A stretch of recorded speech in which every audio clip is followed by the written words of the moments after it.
신앙생활은 영적 삶입니다. 다르게 표현한다면 신앙생활은 영적 싸움이다 표현을 하면 됩니다. 또 그냥 싸움이 아니라 아주 치열한 싸움이고 반드시 우리가 피할 수 없는, 반드시 이겨야 하는 싸움이 바로 신앙생활인 것입니다. 만약에 어떤 사람이 여러분들에게 예수 믿으면 모든 것이 편안할 것입니다 라고 이야기를 했더라면 그 사람은 신앙생활이 무엇인지 모르고 정말로 진짜 신앙생활을 하고 있는 사람이 아니라고 우리가 생각을 할 수밖에 없습니다. 왜냐하면 하나님을 섬기다 보면, 또 특히 예수를 믿다 보면, 일전에는 예수 믿기 전에는 아무 문제가 없이 편안했던 것 같이 보이는데 신앙생활하고 예수를 믿기 시작하면서부터 점점 더 어려운 일이 생기고 점점 더 힘든 일이 생길 수밖에 없는 것입니다. 왜냐하면 이 신앙생활이라고 하는 것은 하나님을 섬기는 것이냐 아니면 하나님을 원수로 여기는, 하나님에게 속한 인생을 사느냐 아니면 마귀에게 속한 인생을 사느냐, 이 둘 중에 하나밖에 선택을 할 수밖에 없고, 그레이 에리아, 다시 말해서 회색 중간 어딘가에 그 생활을 선택할 수 없는 상황이기 때문인 것입니다. 그래서 이전에는 예수 안 믿을 때는 마귀에게 속했기 때문에 마귀가 그냥 내버려 두었지만, 그 사람이 예수 믿고 거듭나 하나님을 섬기고 예수 믿기로 결심하고 믿음으로 인생을 살기로 시작하는 그 순간부터 영적 싸움과 전쟁이 일어날 수밖에 없다는 것입니다. 그러니까 신앙생활하면 이 영적인 싸움이라고 하는 것은 피할 수 없는 것이고 반드시 우리가 직면해야 되는, 또 싸워야 하는, 필히 이겨야 되는 싸움인 것입니다. 좀 더 정확하게 표현을 한다면 이 영적 싸움이라고 하는 것은 그러나 우리가 악전고투하면서 싸워야 하는 그러한 싸움이 아니라 바로 예수 그리스도께서 십자가에서 이겨놓으셨기 때문에 이미 이겨놓은 싸움을 우리가 싸우고 있는 것입니다. 다시 말해서 결론이 이미 주어졌다는 것이죠. 성경에 보면 마지막에 우리가 어떻게 되는지 알죠. 마귀가 어떻게 되는 것이며 우리에게 주어진 그 상급이 무엇이며 예수 그리스도로 말미암아 우리에게 주어진 기업이 무엇이며 누가 승자로 남을 것이며 누가 패자로 남는다 라고 하는 것이 성경에 분명히 나와 있습니다. 그러니까 신앙생활에서 영적 싸움이 있다 그래서 우리가 두려워할 필요가 없는 것은 이미 예수 그리스도께서 이겨놓은 싸움을 우리가 싸우는 것이고 승리가 이미 보장된 상태에서 영적 싸움을 싸우고 있기 때문인 것입니다. 그러니까 신앙생활이라고 하는 것은 무엇이냐? 바로 이 영적 싸움에서 이기는 것을 훈련하는 것입니다. 하나님이 예수 그리스도로 말미암아 우리에게 이미 허락하신, 이미 우리에게 승리가 보장된 것을 누리는 것을 훈련하고 습관하는 것이 신앙생활이다. 아니면 영적 싸움이다. 이렇게 생각하시면 됩니다. 많은 사람들이 생각하기를 영적 싸움이라고 하니까 자기가 막 싸워가지고 꼭 이겨야 된다. 잘못하면 자기가 그 싸움에서 패할 수밖에 없다 라고 생각합니다. 그게 아니에요. 정확하게 우리가 성경을 들어가서 본다면 예수 믿는 영적 싸움이라고 하는 것은 예수 그리스도로 말미암아 하나님이 우리에게 이미 보장해 주셨고 우리도록 누리도록 허락하신 그 승리를 믿음을 가지고 누리는 것이 영적 싸움입니다. 아멘. 그러니까 신앙생활에서 이것을 훈련을 해야 된다는 것이죠. 신앙생활은 여러분 영적 습관입니다. 이게 무슨 말인고 하니, 신앙생활에서 맨날 패배하는 사람은 맨날 패배만 합니다. 맨날 실패하고 좌절하고 쓰러지고 넘어지는 사람은 그것이 습관화됐기 때문에 항상 신앙생활 얼마만큼 하다가 결국에 가서는 넘어지고 결국에 가서는 실패하고 결국에 가서는 쓰러집니다. 그러면서 생각하는 것이 무엇입니까? 나는 아직까지 믿음이 약하니까, 나는 아직까지 신앙생활 한 지 얼마 안 됐으니까, 내 믿음은 거기까지 아직까지 이르지 못했으니까 라고 하면서 자기가 무너지고 넘어지고 쓰러지는 것, 신앙생활에서 영적 싸움에서 패하는 것을 당연시한단 말이죠. 그래가지고 이게 습관화된 거예요. 그래서 여러분, 반대로 예수 믿는 사람들 중에서 믿음을 가지고 승리를 경험한 사람은 그 믿음의 승리가 한 번 경험되고 두 번 경험되고 세 번 경험되고 반복되면서 이것이 자기의 생활로 정착이 된다는 것이죠. 이거 믿음이 정말로 역사하는 힘이 있구나. 이렇게 하면 이기는구나. 이렇게 어려웠을 때 이렇게 하니까 내가 신앙생활 하는데 여러 가지 어려운 일들이 있고 염려되는 일이 있고 근심되는 일이 있지만 좌절하지 않고 이렇게 말씀을 적용하니까 승리를 할 수 있구나. 이게 습관이 된단 말이죠. 경험이 돼서 훈련이 반복되면서 승리, 신앙생활에서 이기는 것이 정착이 되는 거예요. 그래서 항상 신앙생활에서 이기는 사람은 매번 이기는 것이고 매번 실패하는 사람은 실패한다는 것이죠. 자기가 이기는 것이 믿음의 승리가 당연시 여겨진다는 것이죠. 할렐루야. 그게 바로 믿음의 삶이에요. 나는 믿음에서 예수 그리스도로 말미암아 싸움에서 이기는 것이 당연한 사람이다. 이것이 우리가 이기게 하신 것은 하나님이 우리에게 주신 기업이기 때문에 우리가 이기는 것은 당연한 것이다. 지금 힘들지만, 지금 어렵지만 결국에 가서는 내가 이길 것이다. 이게 반드시 자기 마음에 정착이 되는 것이 바로 정착이 되어야 되는 것이 신앙생활이라는 것이죠. 역대하 20장 20절에 보니까 뭐라 했습니까? 너희는 너희 하나님 여호와를 신뢰하라. 그리하면 너희가 견고히 서리라. 그 선지자를 신뢰하라. 그리하면 너의 삶이 형통할 것이다 그랬어요. 두 가지입니다, 여러분. 여호와를 신뢰하면 인생이 견고하게 되고, 그러니까 하나님의 신실함을 신뢰하면 인생이 견고하게 된단 말이죠. 그 다음에 선지자를 신뢰하라는 소리는 그 주의 종을 통하여서 선포되는 하나님의 말씀을 신뢰하면 인생이 형통하게 될 것이다. 그러니까 하나님께서 저와 여러분에게 주신 그 인생이 견고하고 형통해지는 방법은 굉장히 쉽습니다. 신실하신 하나님을 믿고 의지하고 신실하신 하나님의 약속의 말씀을 믿고 의지할 때에 우리의 삶은, 하나님은 거짓말하지 않으시니까, 하나님의 말씀은 거짓이 없으시니까 견고해질 수밖에 없고 형통해질 수밖에 없다는 것이 하나님이 저와 여러분에게 주신 약속이라는 사실이지. 누구든지 무엇을 하든지 경기에서 이기기를 원하는 사람은 집중이 굉장히 필요하고 훈련이 굉장히 필요하고 포기하지 않는 것이 굉장히 필요합니다. 여러분, 훈련 없이 집중하지 않고 사업도 마찬가지고 운동도 마찬가지고 인생에서 자기가 무엇을 하든지 공부도 마찬가지고 집중하지 않고는 성공하기 쉽지가 않습니다. 자기 관리를 철저히 하는 사람만이 인생에서 성공할 수 있고, 그렇죠. 신앙생활도 마찬가지예요. 자기의 관리를 영적으로 철저하게 하지 않으면서 신앙생활에서 성공하기를 원하고 믿음의 삶에서 역사를 경험하기를 원하는 사람은 굉장히 어리석은 사람입니다. 여러분, 세상 일도 자기가 집중하고 훈련하고 노력하지 않으면, 자기를 관리하지 않으면 실패할 수밖에 없는데, 영적인 것이야말로 더 얼마나 우리가 집중해야 되며 자기 관리를 해야 되며 열심히 그것을 성공하고 이루고 이기기 위해서, 자기가 취하기 위해서 노력을 해야 되겠냐는 말이죠.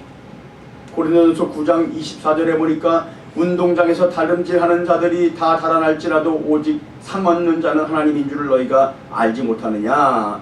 너희도 얻도록 이와 같이 다름질하라 그랬죠.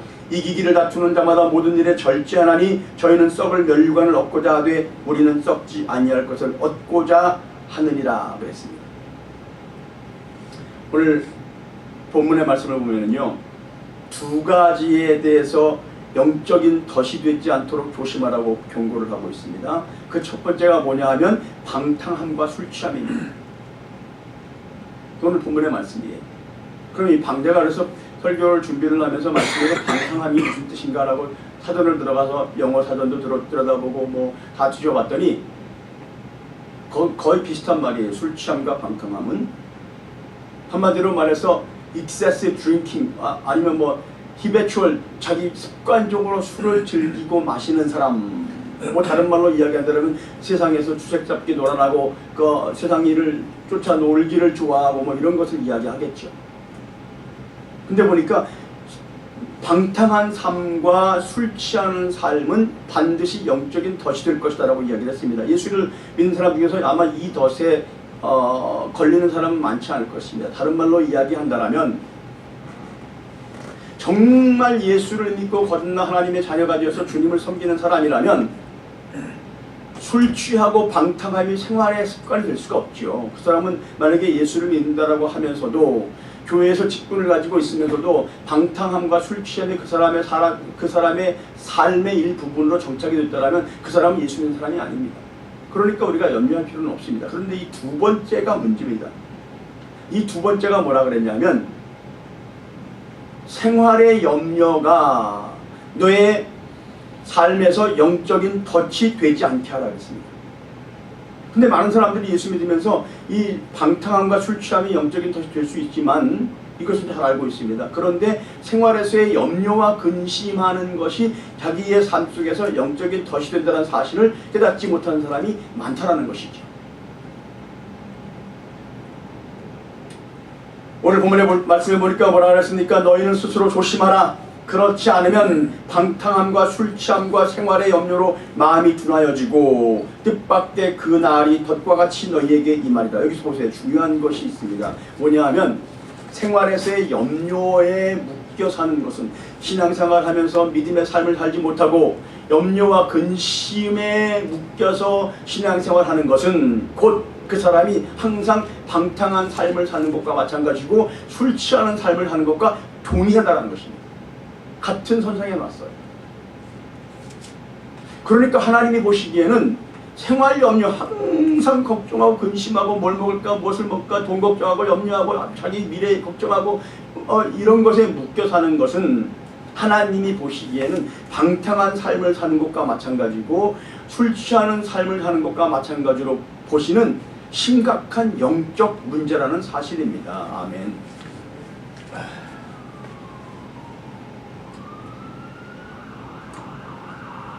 사실상 이게 왜 중요하냐 하면요, 신앙생활에서 생활의 염려에 빠져 있는 사람은 거기에 집중하다 보니까 하나님의 말씀에 집중하지 못하고 하나님을 향하여서 이 염려가 그 마음의 자리를 잡은 사람은 기쁨을 상실합니다.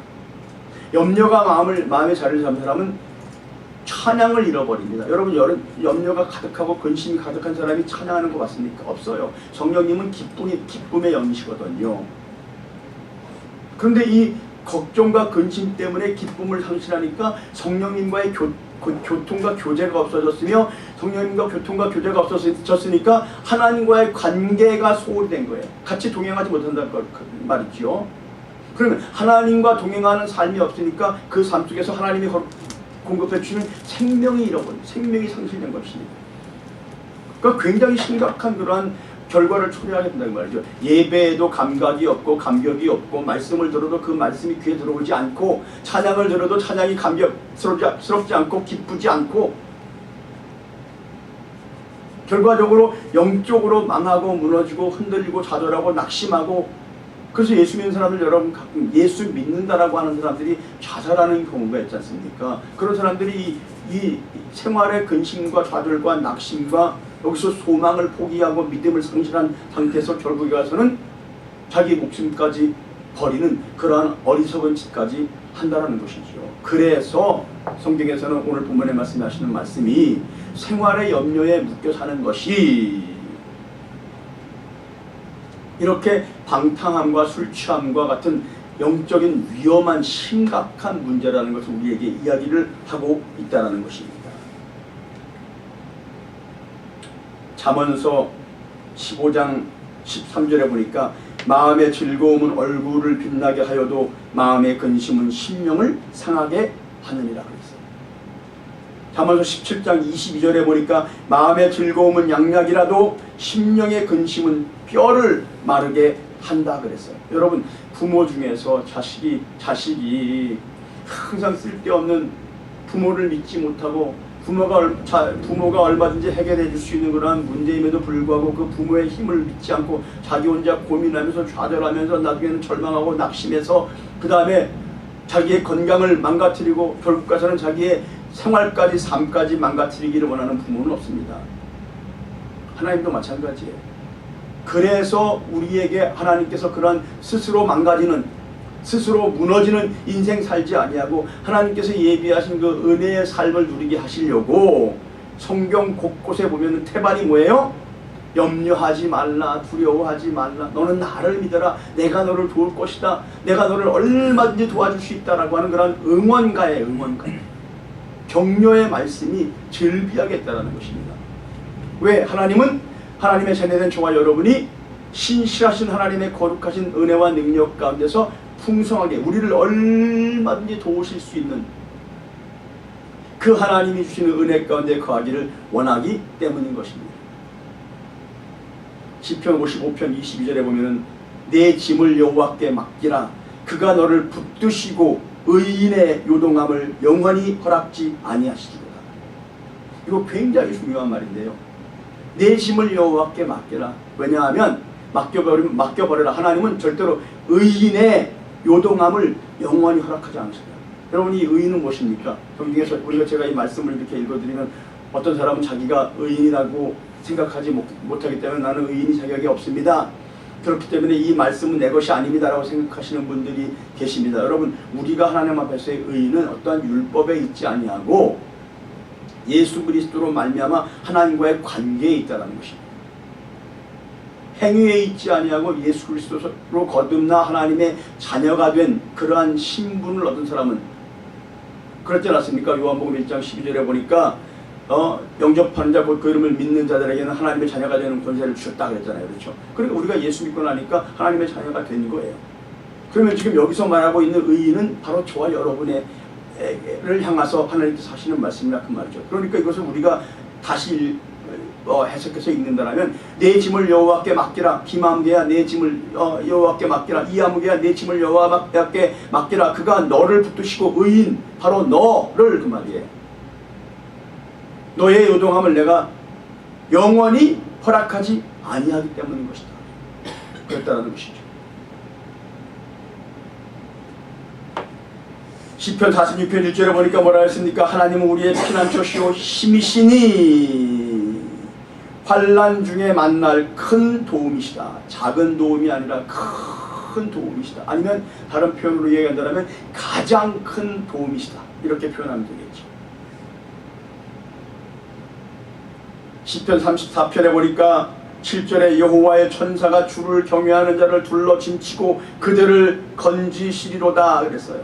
하나님이 우리가 나갈 때 그냥 혼자 나가는 것이 아니라 어느 곳에 가든지 우리와 함께 하실 뿐만이 아니라 더 나가서는 천군 천사를 보내셔서 히브리서 나와 있지 않습니까? 1장에 하나님께서는 천사들을 부리는 영으로서 구원받은 후사들을 위하여 섬기라고 보냈다 그러잖아요. 그러니까 우리가 어느 곳에 가든지 하나님께서 천사들을 보내셔서 우리가 혼자 거하지 않고 위험에 거할 때마다 아니면 평안 가운데 있을 때마다 천사의 하나님의 능력의 손으로 역사하는 그 부리는 영들인 천사들을 통해서 우리를 돕게 하신다는 겁니다.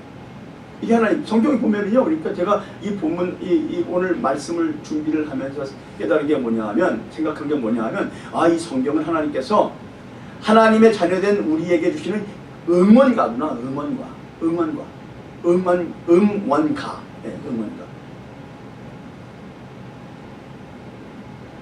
큰 도움이시다. 작은 도움이 아니라. 그러니까 하나님이 저와 여러분에게 원하는 것은 무엇입니까? 문제와 염려와 근심에 집중돼서 인생 사는 것이 아니라 집중하며 인생 사는 것이 아니라 오히려 하나님의 약속의 말씀에 집중하며 인생을 살기를 원하는 것입니다. 근심과 걱정의 마음이 붙들림 받으면서 인생 사는 것이 아니라 오히려 하나님의 약속의 말씀을 붙잡는 그 말씀에 붙들림 받으면서 인생 살기를 원하는 것이 하나님이 저와 여러분에게 원하시는 마음입니다. 우리가 이렇게 흔들리지 않고 주님만 바라볼 때에 그게 믿음의 법칙이에요. 하나님은 언제 역사하시냐? 우리가 말씀을 집중할 때, 신실하신 하나님만 바라볼 때, 그 말씀을 붙잡고 흔들리지 않을 때 하나님은 저와 여러분의 믿음을 통해서 역사하시고 하나님의 계획들을 이루어 가시는 거예요. 하나님은 저와 여러분이 그 말씀을 붙잡고 신실하신 하나님을 의지하기 전까지는 일하시지 않으신다라는 것이 바로 성경에서 저와 여러분에게 주시는 영적 법칙입니다.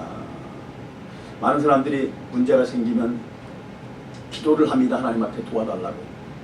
그런데 참 재밌는 게 있습니다. 여러분 그거 아세요? 여러분들도 그러는 사람일지 모르겠지만 기도하며 하나님 앞에 무릎 꿇고 도와달라고 기도하면서도 그 마음엔 무엇이 가득합니까? 걱정과 염려가 가득합니다. 하나님 앞에 도와달라고 기도하면서도 그 눈에는 뭐만 보입니까? 문제만 보입니다. 어려움만 보인다 그 말이죠. 그러니까 하나님이 오셔서 일할 수 있는 틈이 없는 거예요. 여러분 이게 영적 법칙이거든요. 영의 법칙이 우리가 초월할 수 없는 거예요. 그 영의 법칙을 지킬 때만 하나님의 거룩하신 말씀이 우리의 삶에서 적용이 되는 것이고 하나님이 일하실 수 있는, 그러니까 믿음이라고 하는 것은 하나님이 우리의 삶에서 그 말씀을 이루시며 일하실 수 있는 채널과 같은 거예요. 채널. 하나님은 불가능한 상황에서도 우리가 주님의 신실하신 말씀을 믿고 바라볼 때 우리의 삶에서 역사하시고 일하시며 우리를 도우신다라는 사실입니다. 역대하 16장 9절에 보니까 뭐라 그랬습니까? 여호와의 눈은 온 땅을 두루 감찰하사 진심으로 자기를 향하는 자들을 위하여서 능력을 베푸신다 그랬어요. 여기서 중요한 단어는 뭡니까? 진심으로 아니면 전심으로. 여호와의 눈은 온 땅을 두루 감찰하시는데 항상 그 중에서 전심을 다해서 주를 바라보며 찾는 사람을 향하여서만 능력을 행하신다. 시편 145편 18절에 있는 말씀 보면 제가 굉장히 좋아하는 말씀인데요. 여호와께서는 자기에게 간구하는 모든 자, 곧 진심으로 간구하는 모든 자에게 가까이 하신다 그랬어요. 그리고 여호와는 자기를 경외하는 사람의 마음의 소원을 이루어 주시고, 지금 계속 19절에 있는 말씀입니다. 그들의 부르짖음을 들으시고 그들을 구원하신다 그랬어요. 20절에 뭐라 했습니까? 여호와께서는 자기를 사랑하는 자들을 다 보호하시고 악인은 멸하신다. 다른 말로 이야기한다면 하나님을 사랑하는, 하나님이 사랑하는, 우리가 하나님 앞에 간절히 간구할 때 하나님은 우리를 가까이 하시고 우리의 마음의 소원을 이루어 주시고 우리의 부르짖음을 들으시고 우리를 구원하시는데, 그리고 우리를 구원하시는데 방해되는 모든 악한 요소들을 우리의 삶에서 멸하신다는 겁니다. 이게 우리 하나님의 약속의 말씀이에요. 그러니까 사실상 하나님 앞에서는 잘난 사람 못난 사람이 따로 없습니다. 하나님 앞에서 능력 있는 사람, 능력 없는 사람 따로 없어요. 하나님은 누구를 잘난 사람이라고 쓰시고 못난 사람이니까 사용하지 않으신다. 그거 없죠. 하나님 앞에 위대하게 쓰임받은 사람들의 그 특징을 보면은요, 잘나고 못남에 있지 아니하고 그들이 하나님의 말씀을 얼마만큼 믿고 신뢰하고 의지했느냐라고 하는 그러한 특별한 그들의 믿음에만 있을 뿐이지, 믿음만 있었을 뿐이지 사람 자체에는 특별함이 없습니다. 어떻게 보면 하나님 앞에 위대하게 쓰임받은 사람들 중에서 저와 여러분보다 못한 사람들이 훨씬 많습니다. 자신의 상황과 환경 속에서 하나님의 말씀을 얼마만큼 믿느냐 믿지 않느냐, 이것이 우리가 하나님 앞에 쓰임받느냐 쓰임받지 못하느냐를 결정하는 요소가, 가장 중요한 요소가 되는 거예요. 하나님은 저와 여러분의 힘과 능력을, 우리의 실력을 사용하시는 건 아닙니다. 하나님이 우리에게 사용하시기를 원하시는 것은 우리의 힘과 능력과 수단이 아니라 하나님을 믿는 믿음의 마음이고 하나님의 말씀을 바라보는 믿음의 생각, 이 믿음의 마음과 믿음의 생각을 하나님께서 우리에게서 찾으시고 사용하신다는 사실 여러분 확신하시기를 진심으로 바랍니다. 그러니까 힘은 누구에게 있는 거예요? 하나님에게 있는 거예요. 방법은 누구에게 있는 거예요? 하나님에게 있는 거예요. 그럼 우리에게 있는 것은 무엇입니까? 그 신실하신 하나님을 믿는 믿음이 우리에게 있는 것이고, 하나님이 그 믿음을 통해서 하나님의 일을 이루시기를 간절히 원한다는 사실이 영원한 힘이에요.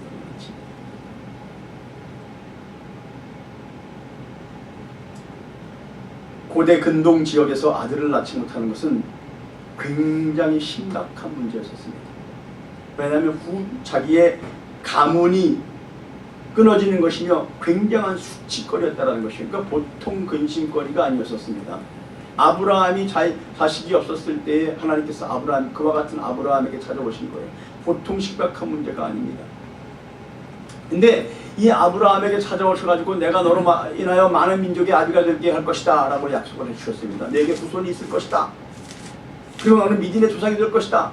많은 모든 민족이 너를 인하여서 복을 받을 것이다. 아들이 없었습니다. 그런데 하나님이 이 아브라함에게 이렇게 약속의 말씀을 주셨음에도 불구하고 만약 아브라함이 끝까지 그 하나님의 약속의 말씀을 믿지 못하고 붙잡지 못하고 계속 자기의 후손 없는 것을 염려하고 근심하며 그 염려거리와 근심거리에 마음이 빼앗기고 붙들려서 살았으면 어떻게 됐을까요?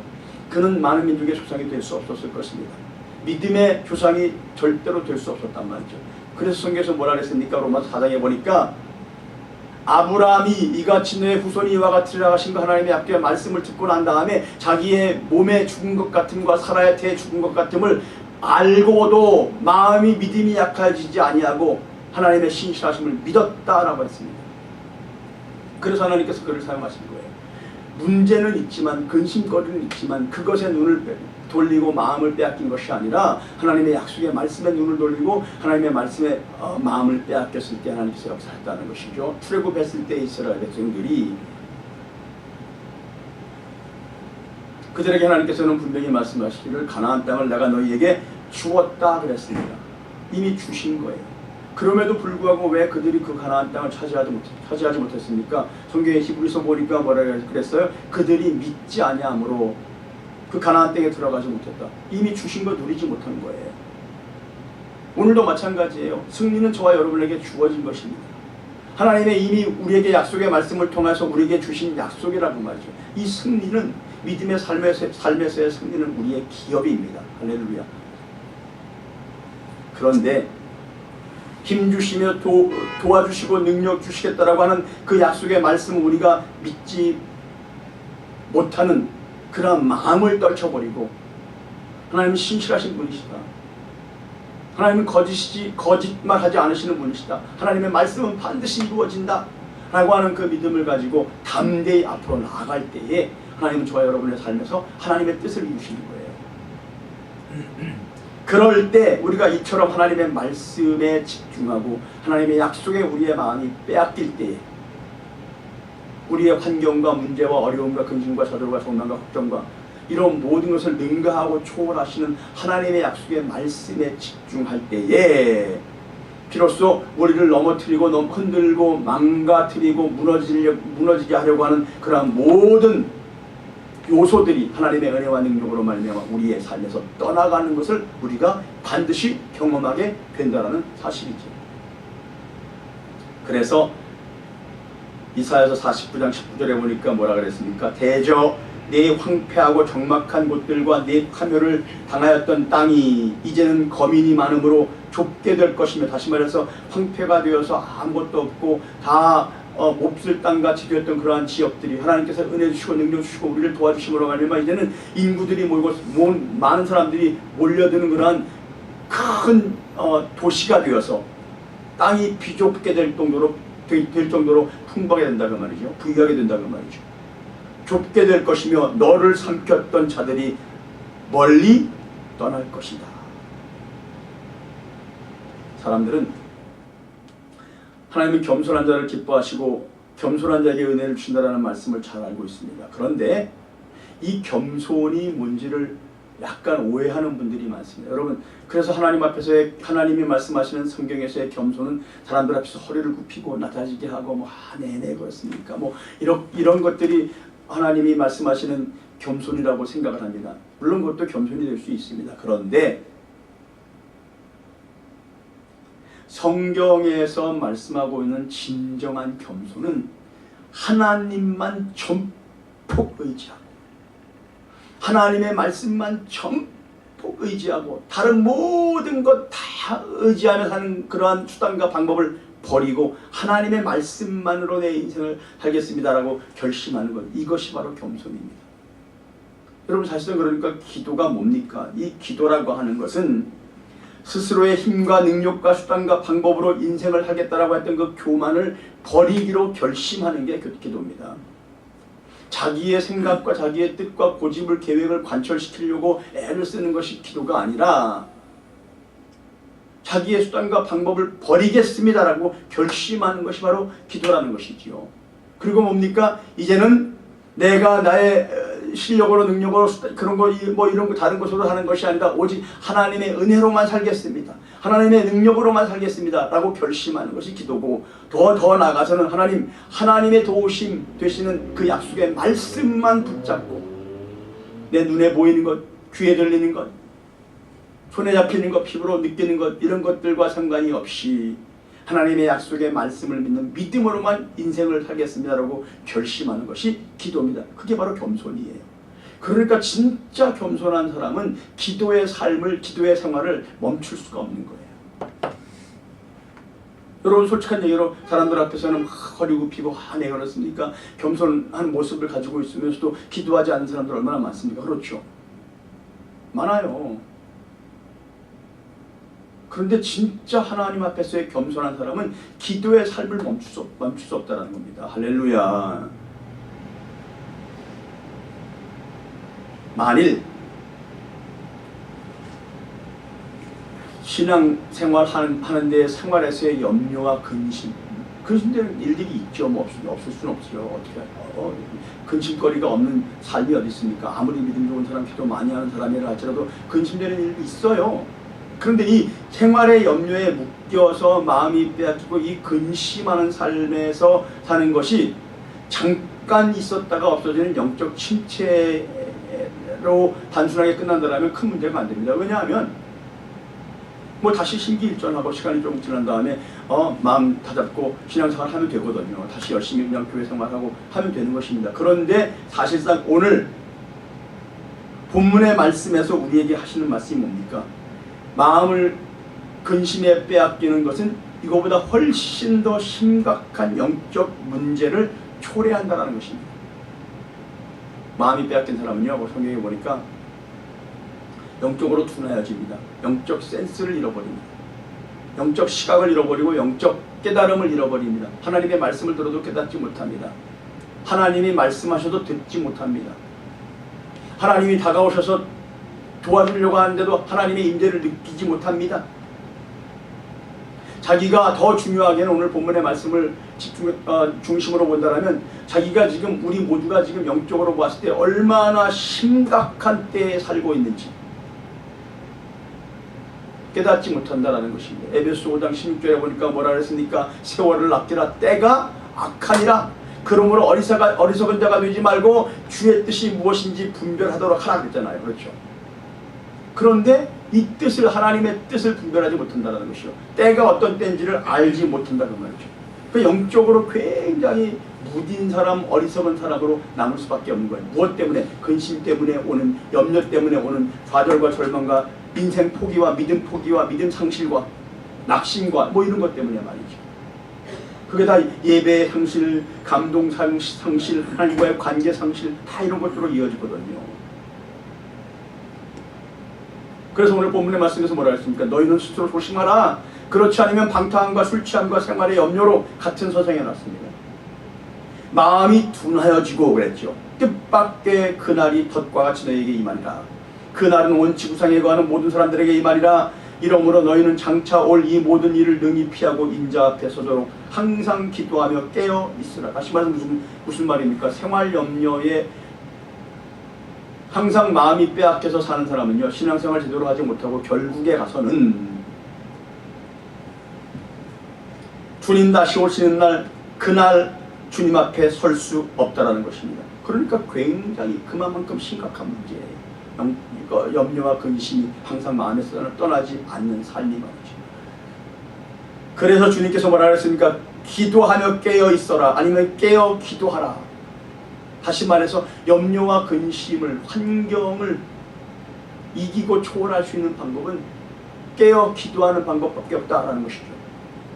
기도하지 않으면 정말로 파도처럼 밀려오는 삶의 근심과 걱정을 감당할 방법이 없습니다.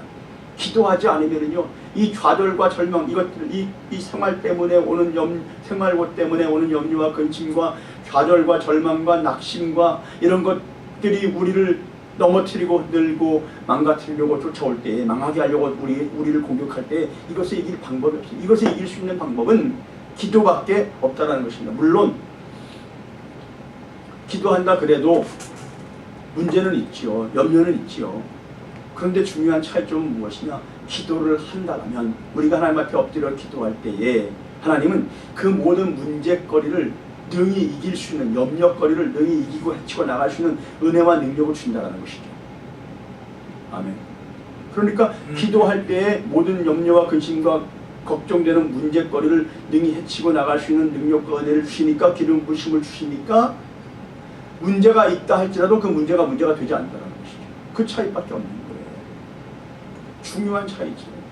그러면서 문제 가운데서도 영적으로는 살아있는 거예요. 하나님과의 관계는 점점 더 깊어질 수 있다는 것입니다. 그러면 종국에 가서는, 결국에 가서는 여러분, 어느 순간 하나님께서 은혜 주시면 때가 되면 그 문제를 박차고 일어나서 할렐루야, 하나님의 섭리를 마음껏 이루는 그 시간이 우리의 삶에 반드시 오게 된다는 것입니다. 베드로전서 5장 7절입니다. 너의 염려를 다 주께 맡겨버리라. 이는 저가 너희를 권고하심이니라 그랬어요. 이게 무슨 말입니까? 권고하신다는 소리는 돌보아 주시고 책임져 주신다. 우리가 주님 앞에 모든 염려를 맡겨버리면, 왜 맡기지 못하느냐? 너 내가 내 가지고 있는 문제거리 하나 해결할 수 없을까봐 맡기지 못하느냐? 그 말이죠. 맡기면 내가 해결해 줄게 그 말이에요.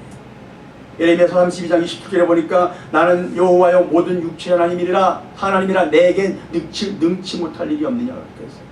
나는 모든 삶의 주인이고 내 삶의 주인이니까 내 문제 하나쯤은 내가 얼마든지 능히 해결할 수 있어 라고 우리에게 하시는 말씀이에요. 여러분, 하나님이 천지를 창조하시고 삼라만상을 주관하시고 다스리시는 주인 되시는 하나님이십니다. 그분이 우리의 하나님 아버지 되십니다. 그리고 우리의 아버지 되시는 분이 이와 같은 우리에게 약속의 말씀을 주셨기 때문에 신앙생활하는 예수 믿는 사람은 담대할 수 있는 거예요. 당당할 수 있는 거예요. 세상에 나가서 아무것도 없어도, 세상이 알아주지 않아도 이와 같은 천지를 창조하신 하나님께서, 아버지 되시는 우리 하나님께서 이와 같이 우리에게 약속을 하셨기 때문에 우리는 세상에 나가서 당당해도 괜찮습니다. 담대해도 괜찮습니다. 큰소리 빵빵 치면서 살아도 괜찮아요. 할렐루야. 그게 하나님이 저와 여러분에게 원하시는 신앙의 삶입니다. 우리는 그 약속의 말씀에, 하나님의 그 신실하심에 붙잡혀 인생 살기를 원한다는 것입니다. 기도할 때마다 우리는 염려를 가지고 기도하는 것이 아니라, 골로새서 4장 2절에 보니까 뭐라 했습니까? 그러므로 항상 기도에 힘쓰고 기도에 감사함으로, 뭐라고요? 기도에 감사함으로 깨어있으라 그랬어요. 울며 불며 근심하며 걱정하며 기도하는 것이 아니라 하나님이 얼마든지 우리를 도우신다고 하셨으니까 기도할 때마다 항상 기도에 힘쓰면서 기도에 항상 깨어 감사함으로 깨어있으라. 그럴 때 하나님께서는 저와 여러분의 삶에 오셔서 그 우리의 믿음을 통해서, 우리의 감사를 통해서, 우리의 기쁨을 통해서, 할렐루야, 그 약속의 말씀을 통해서 우리의 삶에서 우리